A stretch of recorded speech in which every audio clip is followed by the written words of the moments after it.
solved examples मधले example 3.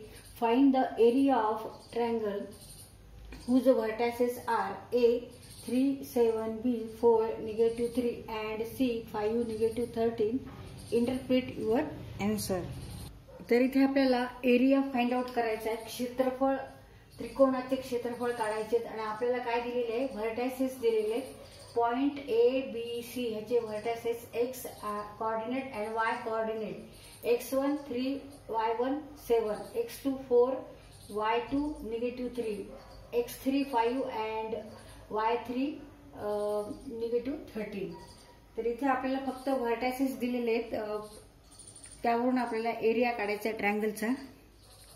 Given x1 y1 x2 y2 x3 y3. Now use here formula. area of triangle equal to half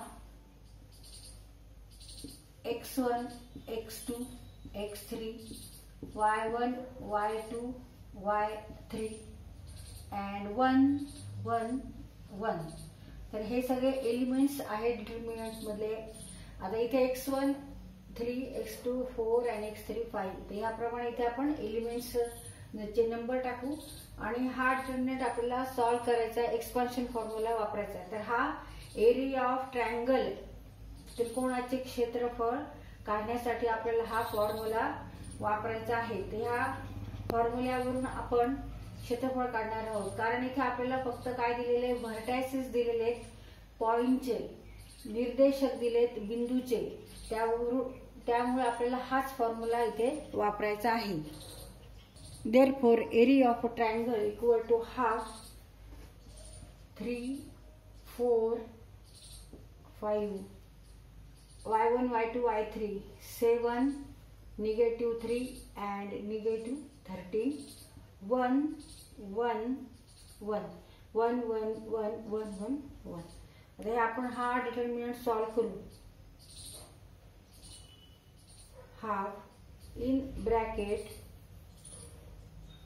3 ने multiply करायचे. Remaining elements which are not in first row and first column. म्हणजे हे remaining elements आहेत, उरलेले elements, उरलेले घटक आहेत. आता हा डिटर्मिनंट सेकंड ऑर्डरचा आहे, याच्यामध्ये 4 एलिमेंट्स आहेत.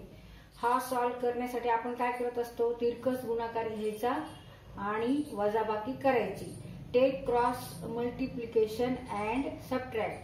-3 into 1 means -3 and -13 into 1 means -13. But 3 in bracket -3 minus 13. Now negative become here positive. Multiplication of 2 negative equal to positive. दोन ऋण संख्यांचा गुणाकार धन संख्या येतो. म्हणून इथे आपण धन 13 म्हणजे +13 अधिक 13 केलेले. आता टेक 7. फर्स्ट रो मधला सेकंड कॉलम मधला एलिमेंट आहे 7. त्याच्या आधी सबट्रॅक्ट करायचे, -7 ने मल्टिप्लाय करायचे. Take remaining elements which are not in first row and second column. Remaining elements are these. 4 into 1 4 minus 5 into 1 5 plus. आता प्लस करायचे, 1 ने मल्टिप्लाय करायचे. Take remaining elements which are not in first row and third column. इथे हा second ऑर्डरचा determinant आहे. परत 4 into -13 minus 5 into -3. 4 into -13 means -52 minus 5 into -3 means -15. Now negative become here positive. आता हे आपण सॉल्व्ह करून घेऊ परत.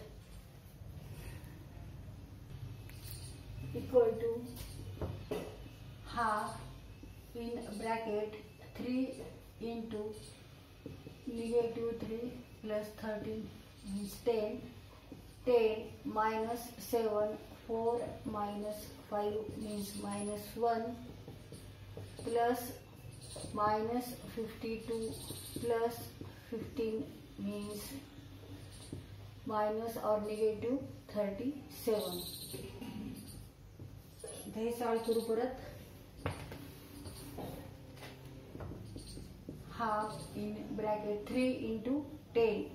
3 into 10 means 3 into 10.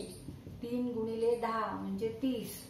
30 minus 7 into minus 1 means plus 7 and minus 37 equal to half. 30 plus 7 37. 37 minus 37 means 0. Half into 0 means 0. Therefore area of triangle is here 0. Area of triangle is 0. आता केव्हा area 0 येणार आहे? जेव्हा ते तिन्ही बिंदू एका रेषेत असतील, म्हणजे एक रेषीय असतील, तेव्हा त्याचं क्षेत्रफळ हे त्या त्रिकोणाचं क्षेत्रफळ हे 0 येणार आहे. म्हणजे तिन्ही बिंदू कसे आहेत? कोलिनियर आहेत. Point A, B and point C. Therefore, point A, B, C are collinear. Area of a triangle ABC equal to 0. That is, area of triangle ABC equal to 0. Therefore, points ABC are collinear, or ABC are collinear points. म्हणजे तिन्ही बिंदू ABC हे बिंदू एकरेषीय बिंदू आहेत. Answer: area of triangle ABC equal to 0. Therefore, ABC are collinear points.